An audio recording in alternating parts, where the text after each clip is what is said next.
लोकसभा निवडणुकीचा निकाल लांबण्याची शक्यता आहे। ईव्हीएम आणि व्हीव्हीपॅट मशीनमधील मतांच्या पडताळणीबाबत सर्वोच्च न्यायालयाने हा मोठा निर्णय दिलाय। ईव्हीएम आणि व्हीव्हीपॅट मधील चिठ्ठ्यांवरील मतांची आता पडताळणी होणार आहे, त्यामुळे निवडणुकीचे निकाल हे लांबण्याची शक्यता आहे। या संदर्भात चंद्राबाबू नायडू, अरविंद केजरीवाल यांच्यासह 21 नेत्यांनी सुप्रीम कोर्टात याचिका दाखल केली होती।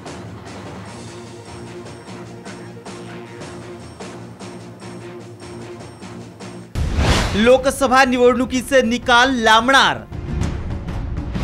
ईव्हीएम आणि व्हीव्हीपॅट मधील चिठ्ठ्यांवरच्या मतांची होणार पडताळणी।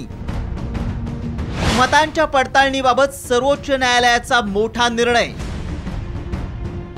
गेल्या काही काळापासून मतदानासाठी वापरण्यात येत असलेल्या ईव्हीएमवर घेण्यात आलेल्या शंकांच्या पार्श्वभूमीवर सर्वोच्च न्यायालयाने ईव्हीएम आणि व्हीव्हीपॅट मशीनबाबत मोठा निर्णय जाहीर केलाय।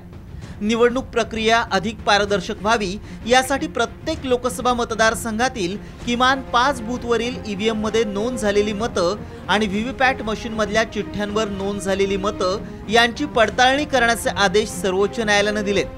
त्यामुळे लोकसभा निवडणुकीचा निकाल लांबण्याची शक्यता आहे। ईव्हीएम आणि व्हीव्हीपॅट मधील मतांच्या चिठ्ठ्यांची पडताळणी करा, ही विरोधकांची मागणी सर्वोच्च न्यायालयाने मान्य केली। त्यामुळे लोकसभा निवडणुकीचे निकाल उशिरा लागण्याची शक्यता आहे। या निवडणुकीबाबत प्रत्येकाच्याच मनामध्ये कमालीची उत्सुकता आहे, मात्र प्रत्यक्ष निवडणुकीचे आकडे हाती पडताना काहीसा वेळ लागू शकतो। आंध्रचे मुख्यमंत्री चंद्राबाबू नायडू, दिल्लीचे मुख्यमंत्री अरविंद केजरीवाल यांच्यासह 21 विरोधी पक्षाच्या नेत्यांनी एका याचिकेच्या माध्यमातून किमान 50% ईव्हीएम आणि व्हीव्हीपॅटची पडताळणी करण्याची मागणी सर्वोच्च न्यायालयात केली होती। त्यावर निकाल देताना आता प्रत्येक विधानसभा मतदारसंघातील 5 ईव्हीएम आणि व्हीव्हीपॅट पडताळणी करण्यात यावी असे आदेश सर्वोच्च न्यायालयाने दिलेत। याचा परिणाम निश्चितच मतमोजणीवर होऊन निवडणूक निकालाचं चित्र स्पष्ट होण्यासाठी उशीर लागू शकतो।